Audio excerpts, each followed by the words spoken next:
Stripping down science. The Naked Scientists.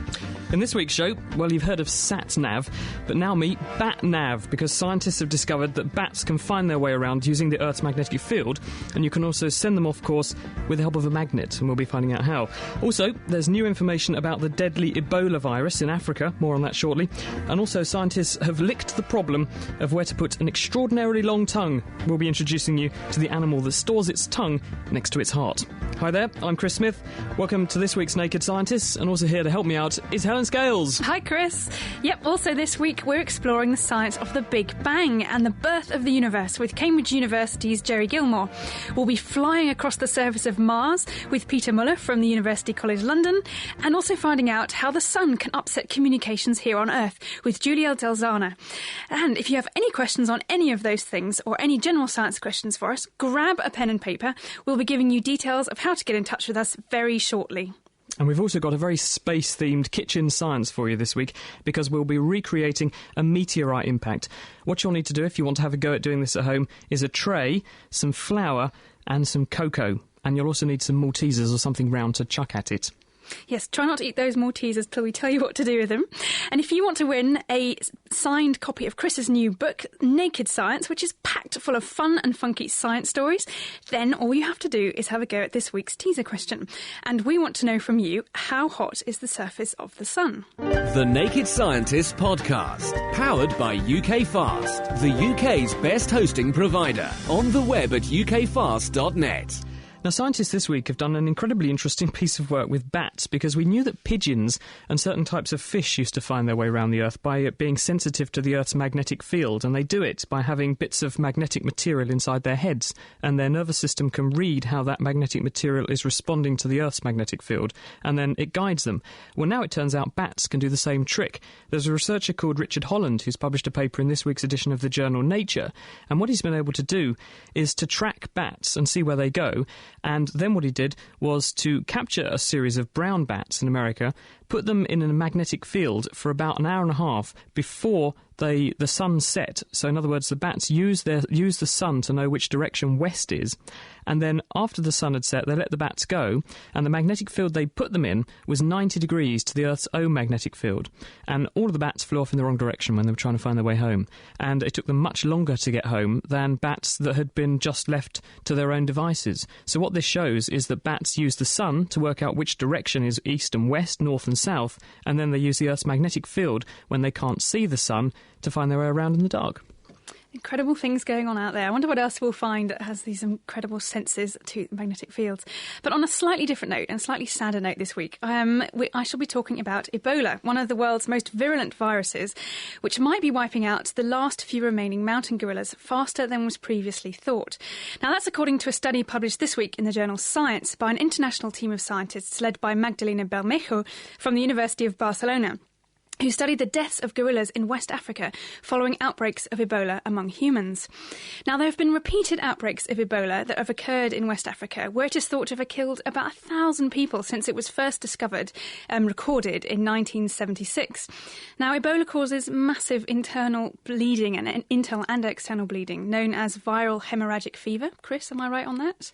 Yes, it does, and we don't know exactly why it does what it does. We just know that it's very, very nasty when you get it, and it seems to dismantle the body's immune system very effectively and very fast, and it causes your whole body to go into some kind of hormonal meltdown. So literally blood stops clotting properly, you bleed from all your orifices, and you liquefy yourself. Just sounds like the stuff of science fiction horror films, really. But scientists are still working on a vaccine for Ebola, but there is currently no known cure for it.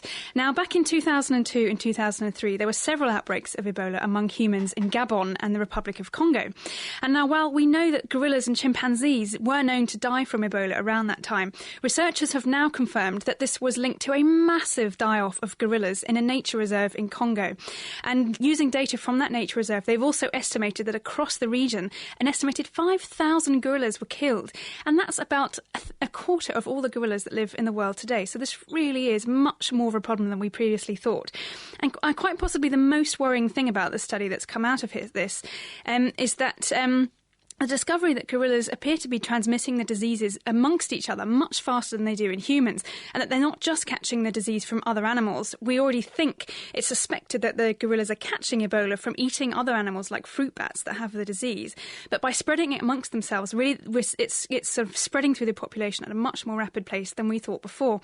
And so together with commercial hunting, which continues for these magnificent animals today, the very severe threat of Ebola could truly devastate these remaining populations of gorillas and push them towards extinction. It's interesting because up until very recently we just didn't know where Ebola came from. It first appeared about 20 years ago or so, and in that time there had been 1,500 outbreaks in humans, but no one knew where it was coming from, where it went when it wasn't infecting humans, because you'd get an outbreak, people would die, very catastrophically obviously, and then it would just disappear. And again, people would find dead primates like gorillas and chimpanzees, and no one knew. We knew it was Ebola, but no one knew where it was coming from.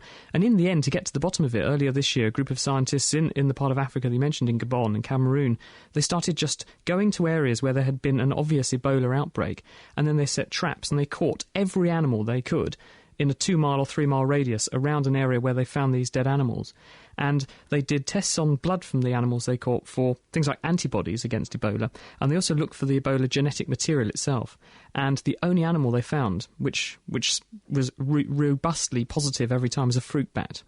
So it looks like bats can harmlessly carry Ebola in the same way as they can carry rabies without seeming to succumb to it and then infect other animals. But certainly a nasty disorder, and certainly something we hope that we'll be able to overcome quite soon. But obviously it's more of a threat to primates than it is to humans, because it seems to be harder for it to get into it to us, because presumably we don't get into contact with these fruit bats as often as the gorillas do. Absolutely, and also we think that the link to humans is possibly from the gorillas through things like bushmeat, and that's possibly how we are, sporadically getting infected with the disease. Well, sticking with bats, and that is an interesting thing that's come out of America, in fact South America this week, paper in Nature. It's a researcher called Nathan Machala, and he's found an animal, it's a species of bat, which has a tongue which is 1.5 times longer than its body. It's actually 8.5 centimetres long, and no one had actually ever seen an animal with a tongue this big before, but what's really interesting is that most animals keep their tongues in their mouths, of course. And since the whole bat isn't even that long, where's it going to keep such a huge tongue? So what the researchers did was to capture some of these bats and examine them very carefully, and it turns out that they've got what's referred to as a glossal tube.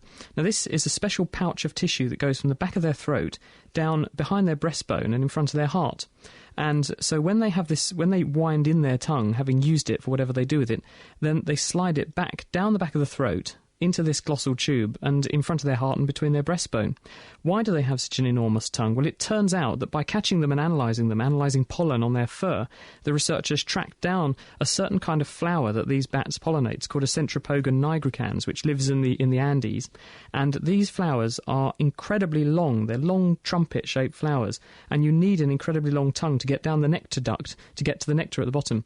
So these bats have become very specialised at just pollinating these particular flowers, and the flowers reward just these bats because no other animal has a long enough tongue to get the reward.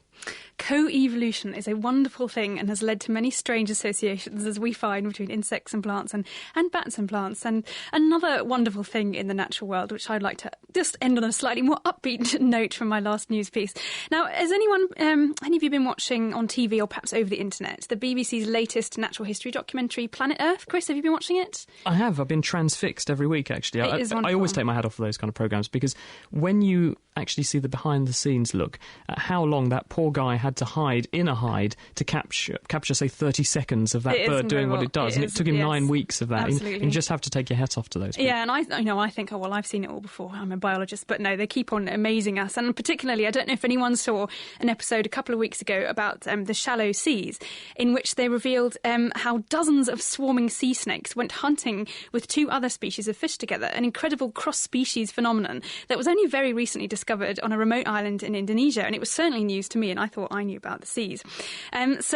This week we have another team of scientists have published a similar study revealing cooperation between a different set of reef creatures. And not only do these guys hunt together, but they talk about it as well. The fishes in question are moray eels, which are long, thin, slippery fish that hide in among gaps and crevices in coral reefs. and large predatory fish called groupers, who hang out and catch their prey in open water around the reef. Now, these two have been seen hunting together before, with the eel chasing down prey inside the reef structure and groupers catching the fish that maybe try and escape from them. But for the first time, Redouane Bouchari and his team of scientists from the University of Neuchâtel in Switzerland have seen the groupers communicating with the eels. Now, while they were diving through the beautiful coral reefs of Ras Maharin National Park in Egypt, one of those really tough places to work in, you know, Chris. Someone's got to do it, haven't they? I know, it's just tough.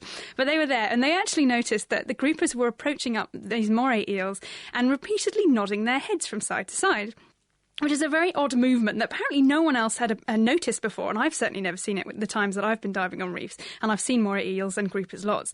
But evidently this was an invitation for the eel and grouper to combine their hunting efforts. And when the eel noticed what the nodding grouper was doing, it immediately left its place in the reef and swam off with its new hunting partner.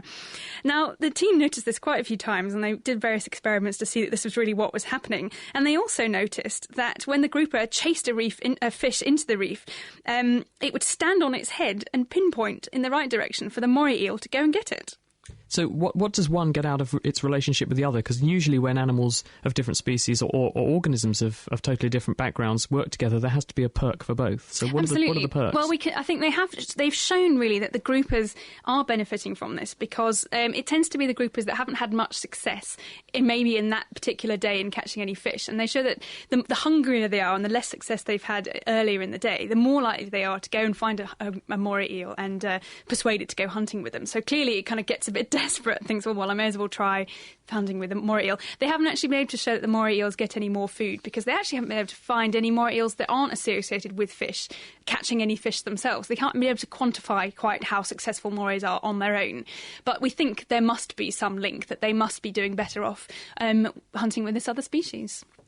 Thanks, Helen. It's The Naked Scientists, Dr. Chris and Dr. Helen. We're talking this week about the Big Bang, the birth of the universe and space science in general. If you have any questions on that subject, we'll be going over very, very shortly to talk to Jerry Gilmore from Cambridge University, Peter Muller from the Mullard Space Science Laboratory. We'll be hearing from David Block in South Africa about the Andromeda Galaxy colliding with another galaxy, so a collision on literally a galactic level.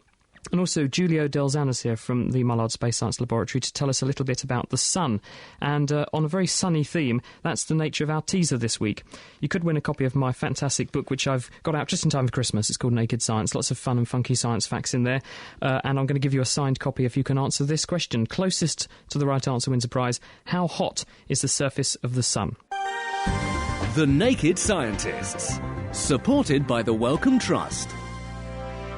You're listening to The Naked Scientists, and now we're going over to Northamptonshire, where Derek and Dave are with Gemma, some flour, some cocoa and a bag of Maltesers. Now, I don't know if they've eaten them all already, but Derek, what do we need to do? Hello there, welcome to Southfield School for Girls, where we've come this week to do a science experiment which you can do at home. It's very easy, and Dave's here, of course, to explain what it is we're going to be doing. So what are we looking at today? Well, a model meteorite strike.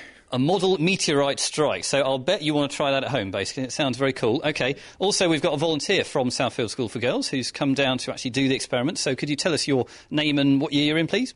My name's Gemma and I'm in Year 12. OK, brilliant. And very briefly, it's my duty to ask you what you like about science, if anything. So what do you like about science?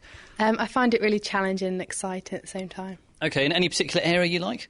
I enjoy biology and I also do physics. All right, OK. Well, we've got some kind of space-related stuff, so hopefully that'll be relevant there. OK, then, so if you'd like to do this experiment at home, let me firstly tell you what you need. Basically, firstly, you should get a tray, some kind of, like, cooking tray that you might put in your oven. Something smaller than that will do as well, though, like a shallow pan or a bowl even would be OK. You need a fair amount of flour, probably a few hundred grams of it. It kind of depends on the size of your tray, as you will discover in a moment from Dave. And you need some kind of fine powder which is a different colour to the flour. So we've got cocoa here.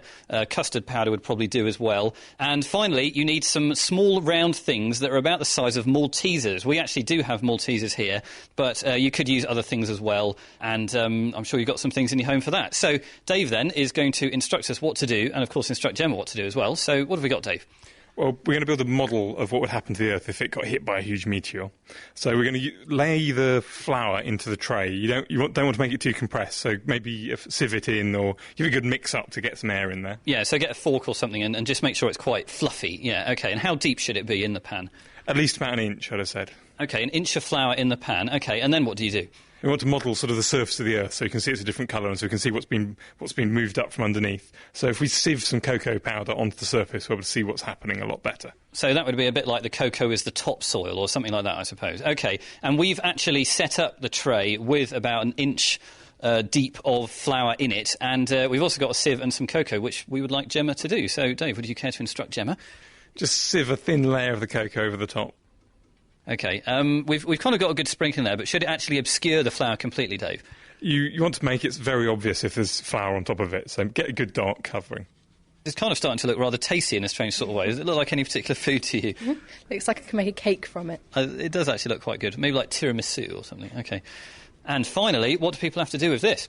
Well, you're then going to use some Maltesers as a meteorite, which is going to hit the Earth. And so we want you to try dropping them in and dropping them at different angles and see what effect it has on what happens. OK, so we've got some Maltesers, and hopefully you have something like that as well. Gemma, of course, is also going to be doing this experiment later on in the show. What do you think is going to happen, firstly, when we drop one in right from above? What kind of mark might it leave? I reckon it would leave the same sort of hole as the Malteser itself, perhaps a bit bigger around the outside. OK, yeah, sounds good. And then finally, we're also asking people to kind of throw it in at an angle. So when you kind of throw it in diagonally with relative to the surface, what might happen there? When it goes at an angle, it will make some of the cocoa powder and flour sort of go back. OK, so kind of moving it in the direction that it's travelling, yeah. OK, well, sounds good. We've got some good predictions there. Basically, that's about it. If you would like to do this at home, of course, then you're very welcome to do so. And if you can get the right result, you can call in or email in and win a prize. So the number is 08459 25 2000, and you can also email chris@thenakedscientist.com. And if you can do that, we'd be absolutely delighted, and you can join us later in the show to find out what happens and an explanation from Dave as well. So until then, it's goodbye. Thanks, guys. Just in case you missed that, what you need to do is fill a roasting tray or a shallow pan or a tray of some sort with about an inch of flour and sieve cocoa powder over the top of it. Then all you need to do is get some Maltesers and chuck them in and see what happens. Throw them at different angles and have a look at the patterns it leaves behind. I've got an email here from Shane in Canterbury. Thank you very much for getting in touch. And he says, presumably he, actually could be a she. I hope it's a he. Our show is awesome. He's a student from University of Kent and thinks that the show is the only thing that keeps him going while he slogs away on his assignments. And he has a quick question. While I'm working away, what percentage of my brain is being used? Any ideas on that, Chris? I would say all of it in one way or another, although there will be some areas which will be more active than others. The reason for that is, and it's an old urban myth, isn't there? Oh, you only use 10% of your brain. Well, I was going to say that's what people talk about, isn't it? It's absolutely rubbish because the brain has such a high metabolic rate. In fact, the part of the brain that has the highest metabolic rate and burns off more energy than any other part is, in fact, your retina. But that's part of the brain itself because it's an extension of the central nervous system. But we know if you look at someone who's had a stroke, for example, and damaged a bit of their brain, even though they might be doing a task that doesn't directly seem to involve that part of the brain, the person still doesn't seem to be completely right. They still obviously have some difficulties. So we know that the brain, all of it is used probably all the time, but some bits are recruited and do slightly more some of the time. And the reason we know that is because you can inject substances into people which are used as a way to map out which bits of the brain are more active than others. So you give people a radioactively labelled glucose molecule, for example, and because the brain loves glucose, wherever the brain is doing more work, it needs more energy, so it burns more glucose. So in a special scanner, you can see where the radioactivity is being concentrated. That's called a PET scan, and it tells you which bits of the brain are doing what jobs, because you can get people doing repetitive tasks. If you ask them to just move their right hand, for example, the part of the brain that's concerned with just moving the right hand will light up. So I guess in order to work harder, we just need to get the right bits of our brain working as hard as we can. Is that right? Well, I suppose it's not an unreasonable thing to say. Now, a very quick one here. I've got an email from Bob Tyson, who's actually listening to us in Italy, but I guess he's from the States.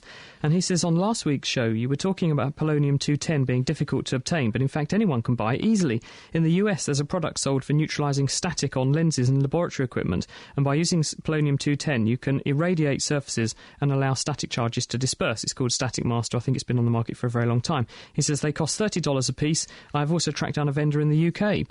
is this common knowledge that you can get hold of this so easily? So I sent that to Mark Peplow, who was on the programme last week. And Mark Peplow, who's the editor of Chemistry World from the Royal Society of Chemistry, said, thanks, Chris. Despite all this, it is still very difficult to obtain.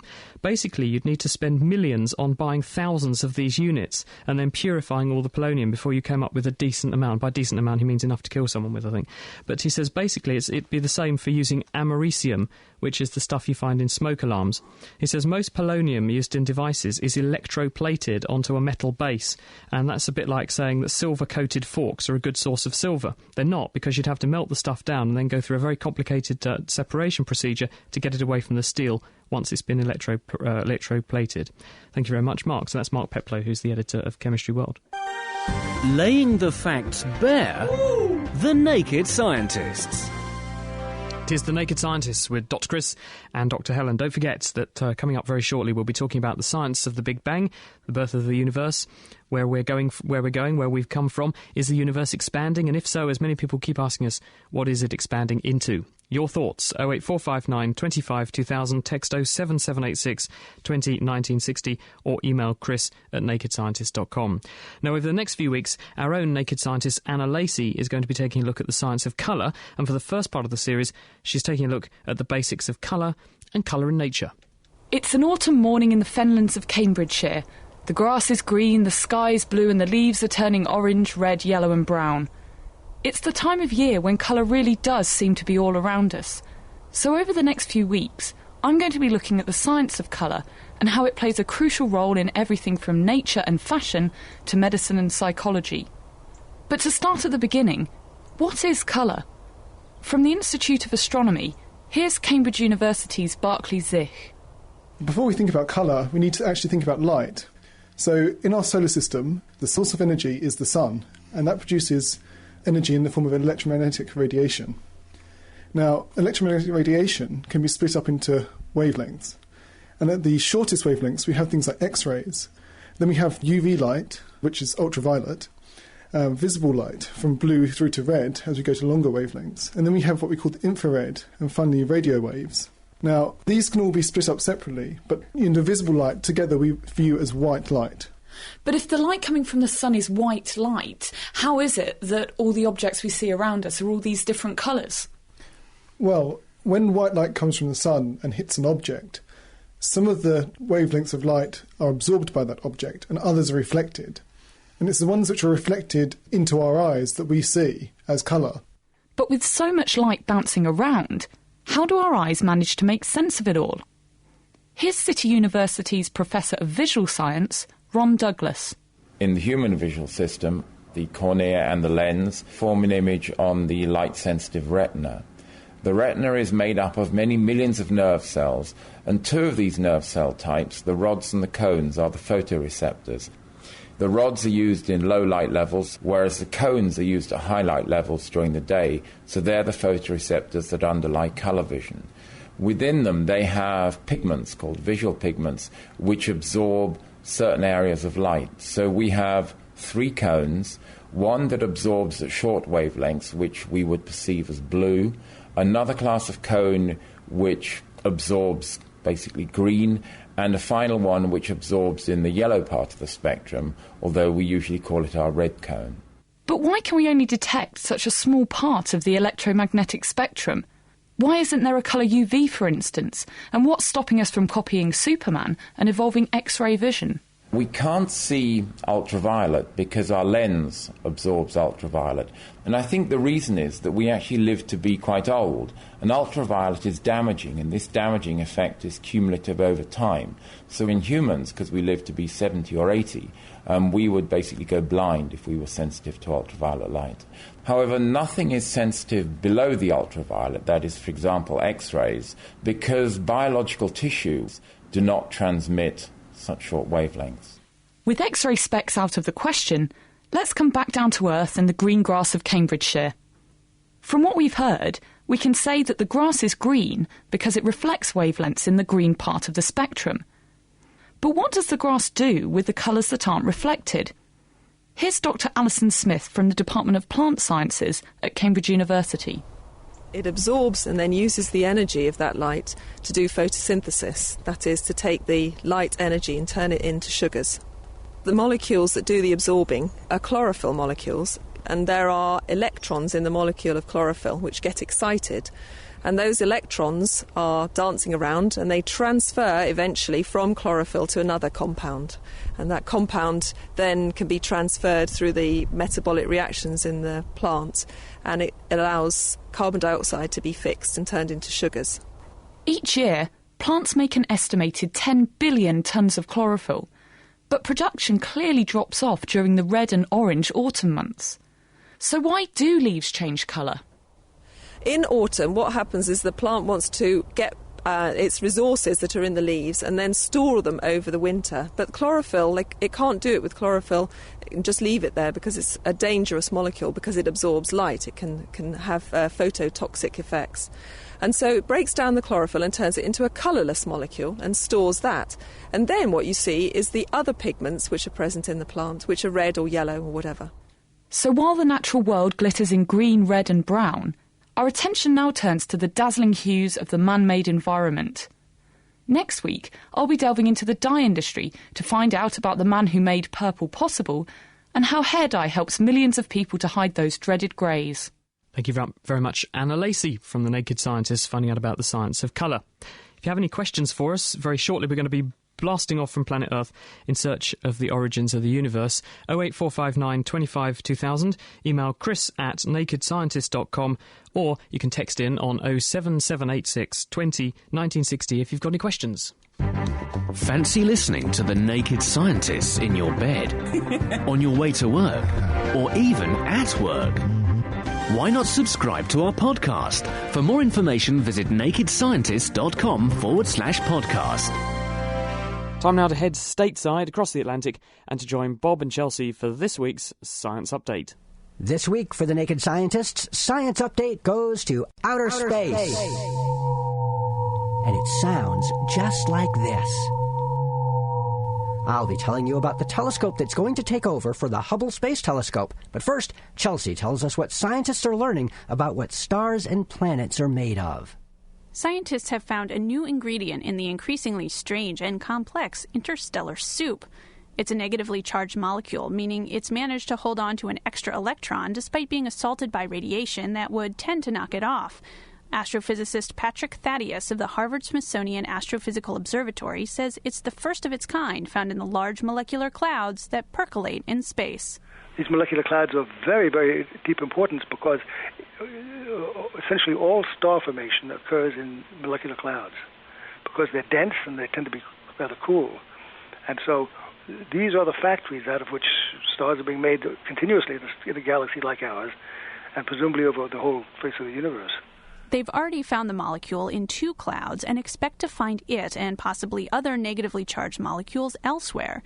Learning about this interstellar mix helps scientists know more about the ingredients that went into cooking up our sun, the Earth, and ultimately us. Thanks, Chelsea. Well, NASA recently announced that it will service the Hubble Space Telescope one more time, meaning we'll have 7 more years of its stunning images. But what comes after that? All eyes are on the James Webb Space Telescope, which will have a mirror 7 times larger than Hubble's. It's designed to look at the youngest galaxies in the universe and see how planets form. Pam Sullivan, a manager for the telescope, says NASA engineers are already hard at work. 2006 is actually the big year for us in that we're trying to demonstrate all of our technologies. We've got 10 what we call enabling technologies, things that have to work, things that we have to invent, basically, for the James Webb Space Telescope to work. We're on track to finish up that this year. If things go according to plan, the JWST will launch in 2013, just in time to take over from Hubble. Thanks, Bob. We'll be back next week when we'll grant people's Christmas wishes by answering some of their most pressing science questions. Until then, I'm Chelsea Wald. And I'm Bob Hirschon for AAAS, the Science Society. Back to you, Naked Scientists. Thanks, guys. And there's more from Bob and Chelsea on their website at scienceupdate.com.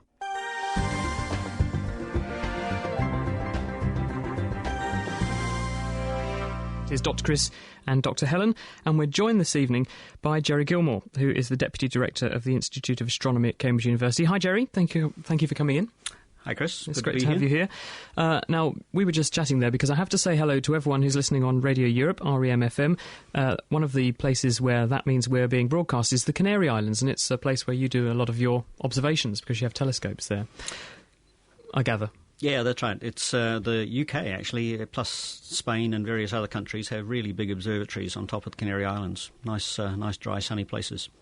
Now, Jerry, your interest is obviously in space science, but can we wind the clock right back about 14 billion years or so to the time when the universe was just beginning? Can you just sort of orientate us? What was the Big Bang? Because we'll talk about it, but what actually was it? Okay. Well, in a very real sense, it was the beginning. It's impossible to say what there was before because there was nothing before the beginning. Our current understanding of the concepts is that one has just nothing.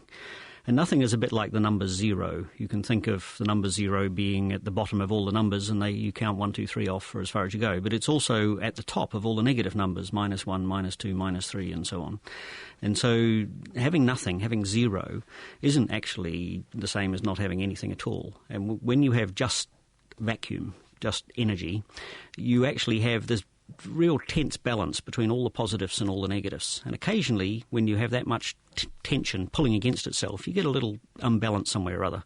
And one of those little imbalances that just happen by chance, when it gets enough unbalanced, springs into something. And that something becomes the universe. And that something creates space and it creates time. And so a universe, space and time, just flash into existence out of literally nothing. Did people at one time say that people studying space was a bit anti-religion because they tried to argue that this was trying to decry the efforts of God and creation? I'm just saying that because Gillian in Wilburton said, is there any way to relate the Big Bang to God and religion? Could we say that this is perhaps the moment of creation? Because we can literally put a time on when the Big Bang happened, can't we? Yes, it's a time we know quite accurately, actually, and we're able to measure it more and more accurately as the experiments get better. So, yes, we know precisely, almost precisely, when the universe first came into existence. You need to be a little careful to call that creation. The word creation is used slightly differently in physics than it is in some other subjects. And whether or not it's related to a cause, what caused that is, of course, one of the big questions of physics. And that's the fundamental distinction between a physics explanation for the universe and a religious explanation for the universe. Now, when you say you know exactly when it happened, how do we know exactly when the Big Bang happened? How can we put a time point on that? Well, what we see today is the universe expanding.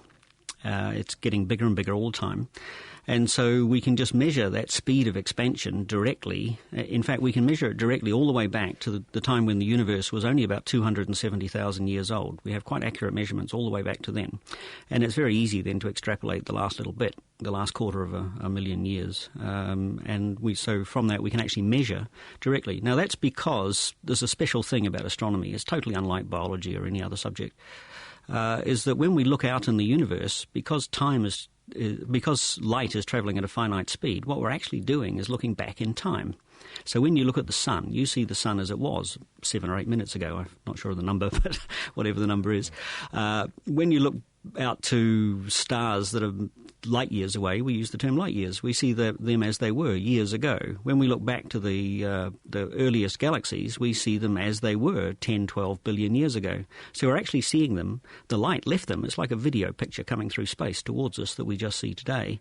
And so in a real sense, we don't know what those things are like now in inverted commas, but we do know precisely what they were like 12 or 13 billion years ago. So it's very easy for us to measure the past. It's just incredibly difficult to tell you about now. So how do you know the universe is expanding? What are you watching to get those clues?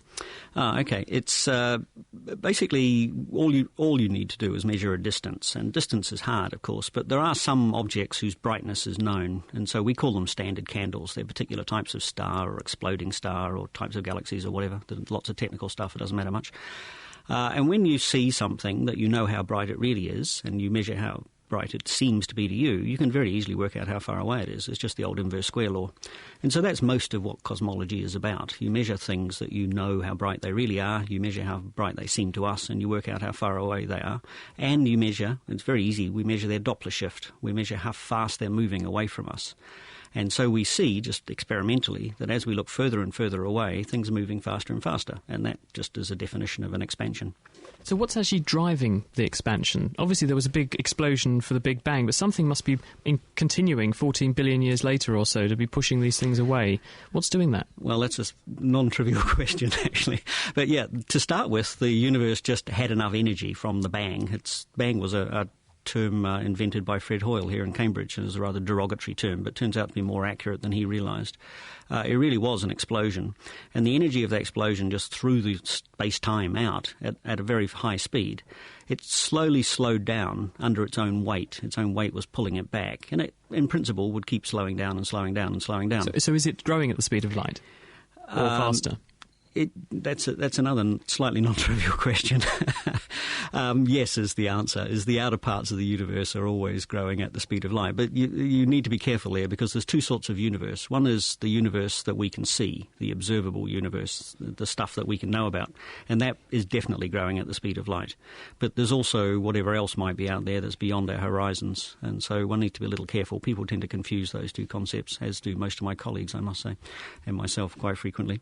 But the universe is expanding, and it's expanding at the outer limits of it. The bits that we can observe are expanding at the speed of light, but the local space-time part is expanding much slower than that, very much slower than that. What's actually pushing it? What's making it do that? Well, okay, so what it should be doing is just slowing down slowly. It's just an inertia. It's just whatever was left over from the Bang was expanding. She said it's speeding up. But yes, that's right. It isn't doing that. And it became apparent just about 5 years ago, really. There was a hint a decade ago, but it became clear only about 5 years ago. And there was a very accurate determination of this just about 3 months ago, that the universe is actually speeding up. And we don't know what the physical cause of this is. What we know is the process. There is something that is sometimes called dark energy. It's a particularly unhelpful label. It's no more than a known unknown in the common sense of the term. But there is some intrinsic property of space-time which acts like a pressure, and is pushing apart space-time itself. So it's not a force in the simple sense of the word. It's like a pressure. I had heard, though, that if you just take that side of the equation would be rather unbalanced. The universe should be blowing itself to pieces, so something is acting to kind of negate that effect. Again, something we can't measure. Dark matter. So what's that all about? Well, dark matter only partially negates that effect. Based on the current numbers, the universe is actually blowing itself apart, and it will continue to blow itself apart until eventually even something like the Earth or us gets ripped apart by the expansion of the universe, and you end up with an entire universe containing nothing but one particle in it. And so the universe will become a very lonely place. So it really is blowing itself apart in a rather ridiculous way. But you're right, there's an awful lot of mass slowing it down and pulling against it, and in fact about 10 times more mass than you would guess from just looking at all the stars and galaxies and biologists in the world. And that matter we know is matter, but it doesn't shine, and so we call it dark matter. Is there any way to find it? Is there any way to easily detect it? Presumably not, or we would have found it by now. Oh, no, it's very easy to detect, actually. The fundamental property of matter has only one fundamental property, and that is that it knows about gravity. So matter both generates and responds to gravity, and that's the definition of matter. There are, in fact, three other forces in nature which the sort of matter that we're made of respond to as well. But dark matter only responds to, well, no, probably none of those three, but certainly it doesn't respond to the electromagnetic force, which is what makes things shine, and therefore we call it dark. But it has matter, and we can weigh it. In fact, it's very easy to find. Sorting out the sparks from the quarks. The Naked Scientists. It's been an exciting week for Mars this week. Let's join Peter Muller, who's from the Mullard Space Science Laboratory at University College London. Hi, Peter. Hi. Thank you for joining us. Part of your work is to try to get a sort of three-dimensional map of the surface of Mars, and I have to say, having seen it, I'm gobsmacked. Well, it has been a revolution. Over the last few years, we've received the stereo data from the European Space Agency stereo camera, and with that and new computer technology, we've been able to find out what the true 3D shape of Mars is. And what we've learnt from this is that water is playing an important part. And what we heard over the last week was, in fact, that over the last 10 years, it appears that water has acted on the surface. So all of that has only been possible because of the increased resolution that we've had from the stereo camera and our understanding of how water flows on other surfaces. Peter, can you just explain to us a bit about what the stereo camera is and how it works? Well, we have 9 different views that look at different angles. So there's a short time interval between each of those different views. Where are they looking from, though? They're looking from orbit, from a spacecraft that swoops down to about 250 kilometers above the surface. And then when it gets down to the lowest point, it starts sweeping out a swath over the surface, looking first at the forward, then looking underneath, and then looking backwards. And by finding common points between those 3, in just the same way that we find common points in our brains between objects that we see in our eyes, we get perception of depth. So why are you doing this? I mean, it sounds nice, and having seen the pictures, it was staggering. It was literally like being in an aeroplane flying over the surface of Mars. But what sorts of benefits will there be for us in having this sort of information? Well, currently the most important scientific investigations of Mars are concerned with looking at conditions which might have had in the past or might even possibly be at the present time where there's life. Now, in order for life as we understand it to exist on another planetary surface, we have to have water. Now, in the case of Mars, we don't see any standing bodies of water. We see ice sheets. But we do see examples of how water has carved out the landscape. Now, just looking at pictures and working out that, yes, this looks like a feature such as a river feature on the Earth is one thing. But in order to prove that it's actually water, and also to be able to calculate how much water, we need to be able to work out what the true 3D shape is. That's really the significance of this work, that now for the first time we can actually determine whether or not water has flowed on the surface and how much water was required and when this water flowed. So apart from obviously studying the hydrodynamics of Mars, are there any other tangible benefits, sort of finding sites to put, I don't know, bases of the future? President Bush wants to go to Mars, doesn't he? Yes, I mean, in 20 to 30 years' time, it's likely that we will have humans, although the passage to Mars is still a bit challenging in terms of the radiation environment from the sun. But in terms of finding likely spots where we can put robotic landers and, of course, in future humans, is very dependent upon knowing what the 3D shape of the surface is. Not just because we don't want to land one of these spacecraft in some rock-strewn, boulder-strewn landscape that the spacecraft is likely to break up and collapse, but also from the point of view we need to know how the surface interacts with the atmosphere, and in the case of Mars, that can happen for up to 20 kilometers above the surface, and it makes a huge difference as to where the balloons and the parachutes will actually land our spacecraft. I presume it will also give us a good clue as to where hotspots would be for life. If we were going to go looking, it would give us an idea as to where we should focus our attention, shouldn't it? Yes. So far, not just the 3D, but other instruments on the Europeans' Mars Express spacecraft and now on the American Mars Reconnaissance are pointing to those most likely locations. And it's a source of great debate, both transatlantic and within Europe and within the US, as to where we should go, what is the most likely place. Now, each of us has our own favourite place on Mars.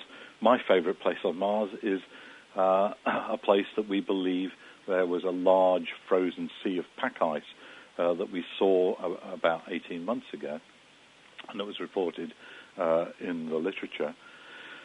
We want to go there because we know that water flowed in that area in the last few million years, which is very, very young. But, of course, we've seen the observations over the last week of gullies where there appears to have been water in the last 10 years, and those may also be places that, of course, we want to target future space missions. Thank you very much, Peter. It's Peter Muller, who's from the Mullard Space Science Laboratory at UCL there, responsible for making a three-dimensional map of the surface of Mars. Yeah, I don't know what my favourite part of Mars is, but I'm going to have a think about it now. Olympus Mons, that massive mountain, which is perhaps 20 times higher than Everest or whatever it is. Sounds huge, good to me. Yeah, why not? We've got correct and some incorrect answers flooding in for our teaser teaser question, so please keep calling. Our question is, how hot is the surface of the sun?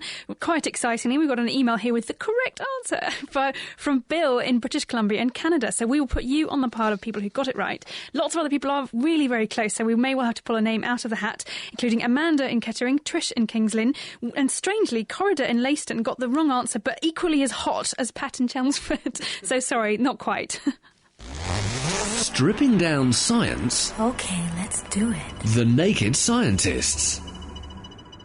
Now, we're talking about space science this evening, and Giulio Dolzana's here, also from the Mullard Space Science Laboratory. Hi, Giulio. Thank you for coming. Hi, Chris. Nice to be here. You're not interested so much in Mars as the Sun. What are you doing with the Sun?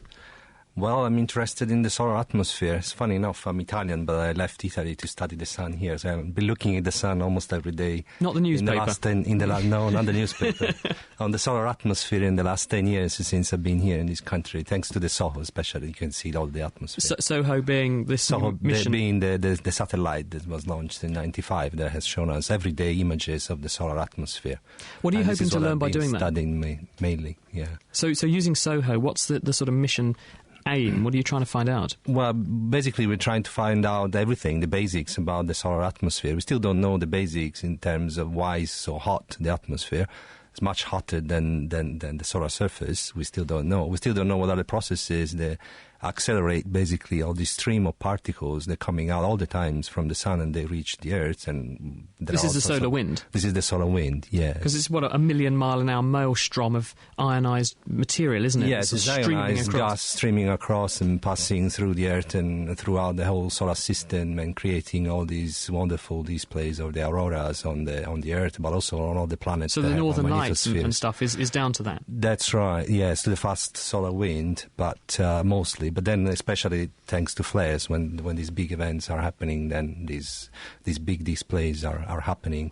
And I've been also enjoying basically this kind of link, in the sense that, for example, when I was here, I was able to predict this huge explosion on the sun one day, and then it happened, and then I was able to basically follow this huge energy release from the SOHO satellite.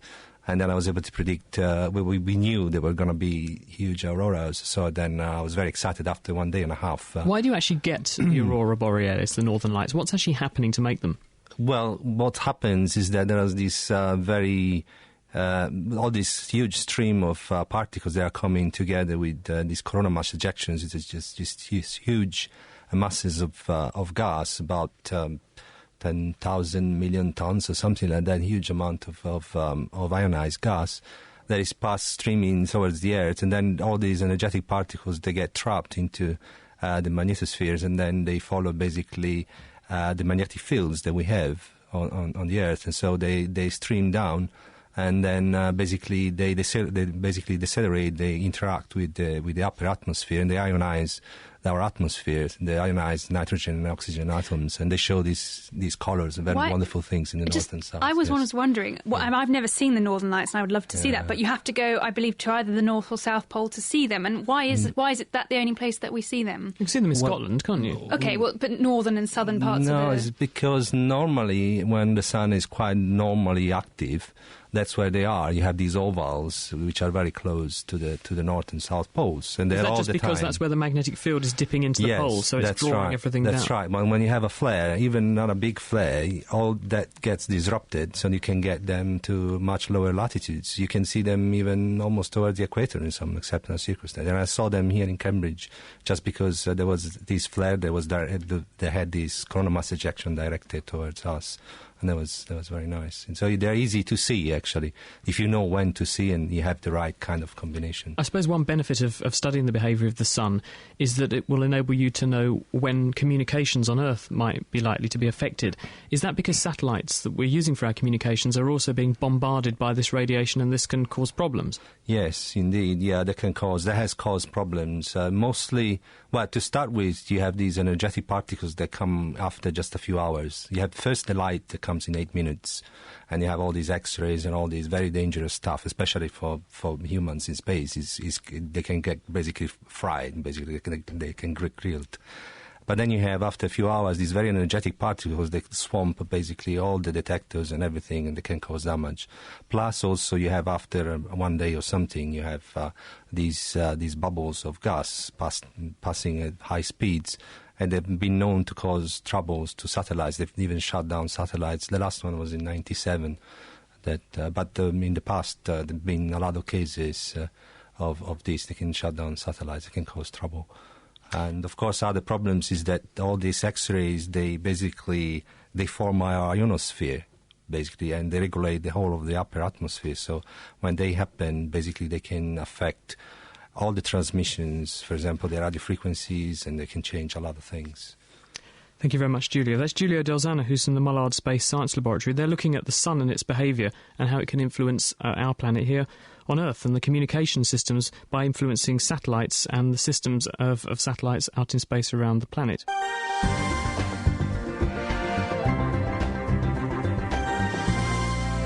And now here's a discovery that's truly smashing, because in October, scientists reported having spotted something extremely unusual in our cosmic neighbourhood. Using the Spitzer Space Telescope, David Block and his team spotted a collision between the nearby Andromeda Galaxy and a smaller companion galaxy. When the two ran into each other, they created shockwave rings, a bit like the ripples you see when you drop a pebble into the surface of a pond. That's what the team have seen, but what's really exciting is that, relatively speaking, it's happened only recently. What we are actually reporting in Nature is something quite extraordinary, a head-on collision of one galaxy plunging through the actual disk of the Andromeda spiral. This is quite extraordinary. Normally, these sorts of collisions are reserved for galaxies in our very distant universe. But to find a head-on collision right on our doorstep is truly riveting. Is this something that's happened fairly recently then, in sort of cosmological time? I think that this is what makes the research additionally so incredibly exciting, is that, yes, dinosaurs roamed on Earth when this head-on collision actually took place. We estimate that the collision took place only 200 million years ago, which in cosmological context is extraordinarily short. How did you actually spot it, though, David? The rings were spotted using the Spitzer Space Telescope. And what is very interesting is Andromeda has a very large, bright, pregnant bulge of stars. And these stars absolutely would masquerade any rings in the optical wavelength regime. But of course, we must remember, using the Spitzer Space Telescope, we start receiving photons of light in the near and in the mid-infrared regime. And what these Spitzer images revealed were two rings, an outer ring of diameter approximately 65,000 light years, and an inner ring. Now, it's this inner ring which is totally new, which has never been really reported before. The inner ring has a dimension of around 5,000 by 3,000 light years. And this set of two rings are indeed the smoking gun evidence for a head-on collision. Perhaps if I could explain by means of an analogy, if you take a stone and you throw it into a pond of water, it creates a ripple effect. And what we've actually gone and discovered, my team has actually found all these rings, these sets of rings, which point to a very violent past in our closest spiral galaxy. How do you know it only happened 210 million years ago? What has been very interesting is we've been very privileged to work at the Observatoire de Paris in France, and using some of France's most sophisticated computers, they've actually been able to simulate the collision. And what the simulations beautifully prove is that if you set everything up correctly in order to get the companion galaxy to where it is today, you have to backtrack by only 200 million years for this violent head-on collision to have taken place. And so it's using very sophisticated computer codes that Drs. Barnard and Coombs have actually been able to show that this amazing collision has taken place very, very recently. David Block from the University of Witwatersrand in South Africa. He's found evidence for a headlong collision between our neighbour, the Andromeda Galaxy, and a companion galaxy that formed alongside it. And you can find more fantastic stories and interviews like that on the Nature podcast, which is available from nature.com/podcast.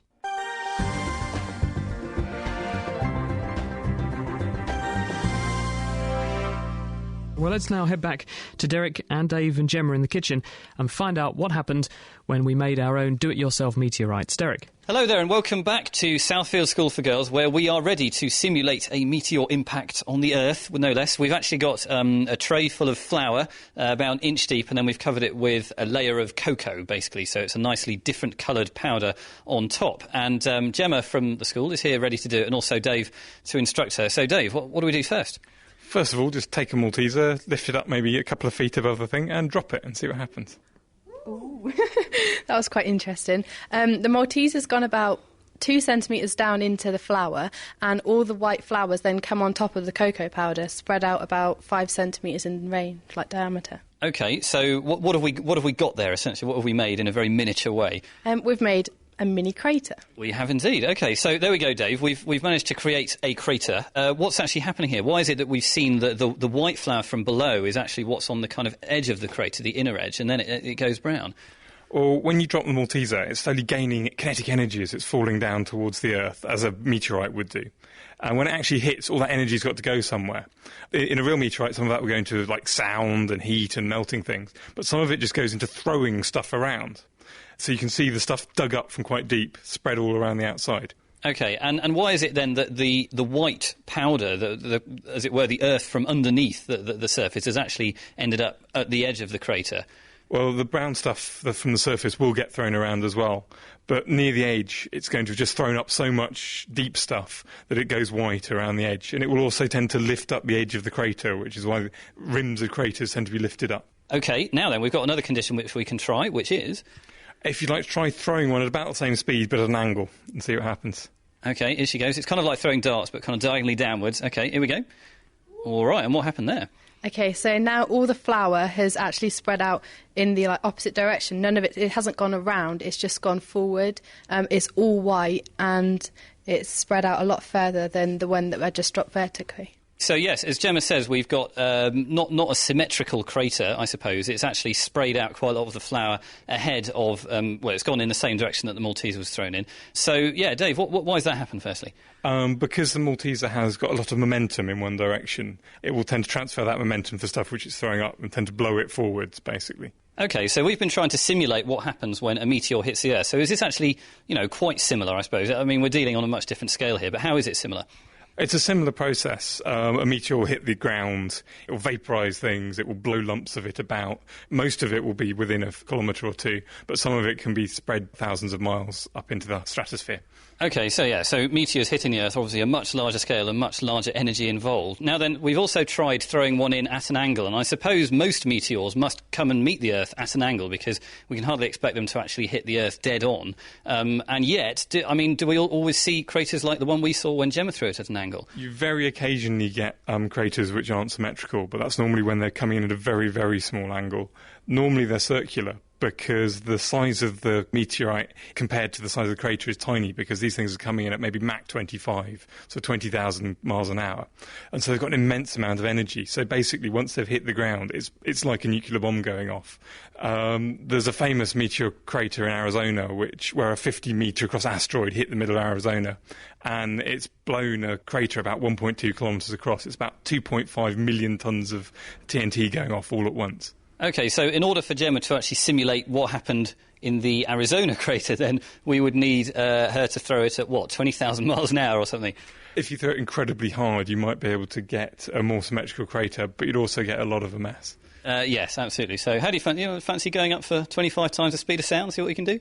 think that's quite impossible. Okay, fair enough. Yeah, we agree. But it's still been an excellent effort, and we do have some not too much mess and some very pretty craters here, so we hope you have got some of those at home too.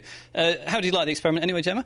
I found it very good, quite tasty with the cocoa powder and flour. Well, okay, there you go. So we might be able to cook something with this now, so there you go. Anyway, thank you very much to Gemma from Southfield School for Girls and also to Dave, and we'll be back next week with some more science which you can do at home, hopefully. So until then, it's goodbye.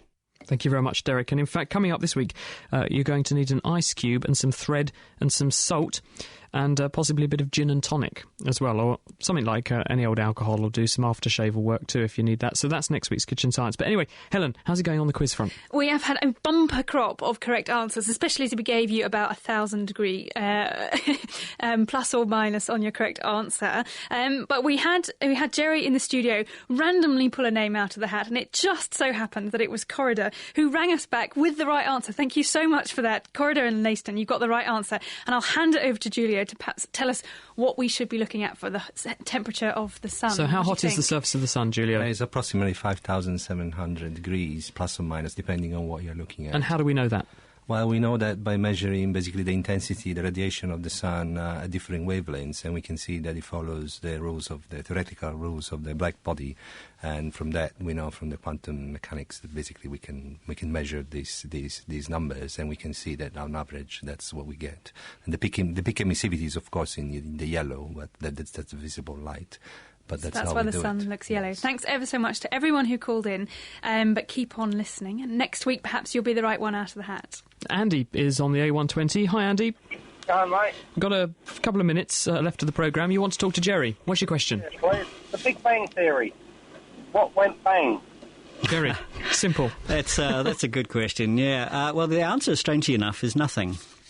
And that's the key, this point I mentioned briefly before about zero. If you think of nothing is actually a balance between a big positive and a big negative. And if occasionally that little balance goes wrong, you go from nothing to something very quickly indeed, and you get an awful lot of something in a very small place. And so in a very real sense of the word, the Big Bang sprang out of nothing. Andy, I hope that clears that one up for you. Confuse me even further, but never mind. Part of Mars has got to be the caramel layer, by the way. Thank you very much. You're welcome. See you later, Andy. Good night. Lorraine rang in from Papworth to say she very much enjoyed winning a copy of Naked Science. That was my book, and that's what we're going to send to Corridor for taking part in our competition this evening. Naked Science, and she suggests that a quirky name for the show, which she loves, would be Boffins in the Buff, she says. Love the show, it's wonderful, so thank you very much for that. Thank you enormously to all our guests this evening. Thank you, Giulio Delzana, and also to Peter Muller, who joined us on the telephone, and Jerry Gilmore from Cambridge University for doing a great job and telling us all about the science of how we're exploring space and various aspects floating around in space. Thank you very much for coming in. It's been a pleasure to have you. Now, next week is our last programme of 2006, and it's going to be a festive, fun-packed Q&A programme. So all your science questions on anything, you just send them in, and we will try and answer them for you. We'll also have Colin Humphreys on the programme. He's from Cambridge University, and he's managed to link the Star of Bethlehem to a real astronomical event, although Jesus might have to change his birthday by the odd 5 years or so. Thanks for having us. See you next week.